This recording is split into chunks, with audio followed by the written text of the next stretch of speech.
Sup, team? We broke the fast. So hopefully you're enjoying some of the things that you've been saying no to over the last few weeks. It was kind of funny that we broke the fast and then we're home all day on Sunday. And so I just wanted to eat all day, all of the things that I've been saying no to. So I feasted on Sunday. And I'm guessing some of you did too. This weekend, we're going to wrap up our series called The Drift. Andy Rechtenwald's going to be speaking. You don't want to miss it. And one of the things that I experienced last Saturday, I was hanging out with a group of some key donors. And one of the stories that came up was how Cindy Casey was responsible, was being thanked publicly, even though she wasn't there, for the way that she introduced this couple to their entire friend group. They had moved here from out of town. They didn't know a whole lot of people. And the way that they talked about Cindy's introductions, basically leveraging weak ties, now they're super connected to a church where they really knew no one. And it was cool for them to go around the room and go, they remember a couple of the different couples at Growth Track, and they were a part now of this group building some weak ties with each other. So Cindy Casey, way to go. Way to live out, especially this principle that's especially important this time of year.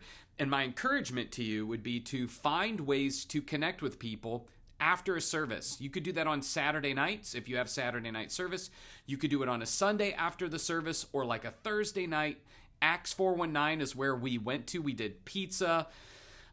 We did some axe throwing that was fun. And when you sit in the lobby and go, who are some people that are attending right now that aren't super connected, and then build an event to help them get to know each other, it can be a game changer.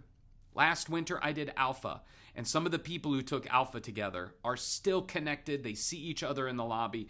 That's what groups can do. We're kicking off group season. And so I'm just trying to elevate, again, the importance where you're going to have to proactively schedule a few of these things. Like 2 weeks from now, you're going to plan on doing this thing. I mean, that's preach off. We'll talk about that in a minute. But begin proactively thinking about how you're going to build some weak ties with the people who are coming to your campus.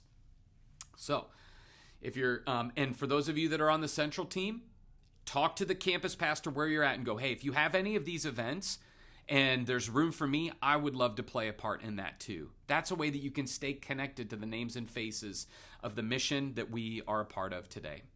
Second thing that I wanted to bring up is we have Preach Off coming up in 2 weeks. And since we canceled on Sunday and things are out of rhythm, make sure you are casting vision of the importance of an invite. It's an easy invite, fun weekend opportunity for our church. And yes, we have 4 services that weekend. So what if we have a tiebreaker? What if somebody wins? I don't know how they're going to solve all of that, but I'm sure they've thought about it. We are going to be, I think, using the app in a new way for some of the voting. For the Preach Off contestants now have 4 minutes and 30 seconds as opposed to 5 to try to save a few minutes in the service. So a lot to look forward to. But the key that we need to remember this weekend is invite, invite, invite. So grab a stack of those invite cards. Be passing them out in the huddle. Keep them in your pocket this weekend. Like, be talking about it this weekend because your energy for the following weekend matters this coming weekend. All right? And according to our last survey, of the 70% of people who came for the first time last year, who did not attend church regularly, over 70% of them attribute a personal invite as the reason they came to Cedar Creek. Over 70%. So as great as SEO and marketing and social media and all of that is, and I think all of that plays a part, nothing is as influential as a personal invite to church. So tell that to the people that you're interacting with, and let's leverage that well this weekend. Okay? Aside from that, man, thankful for all that you do. We've got our staff Christmas party coming up in a couple of weeks. I just heard some people yakking about pickleball and some of the fun and competition that we're going to have. But as always, man, it is a real privilege being on the adventure with you. Let's lean into those weak ties. Let's vision cast around invites for Preach Off.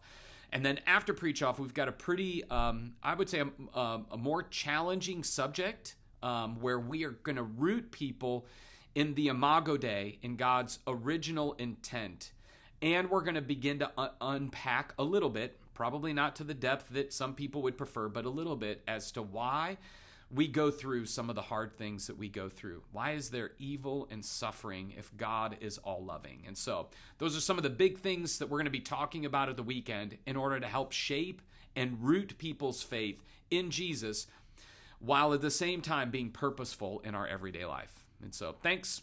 There's your update. We'll see you this weekend. Hopefully, I don't see any snow, and we'll keep the mission moving forward.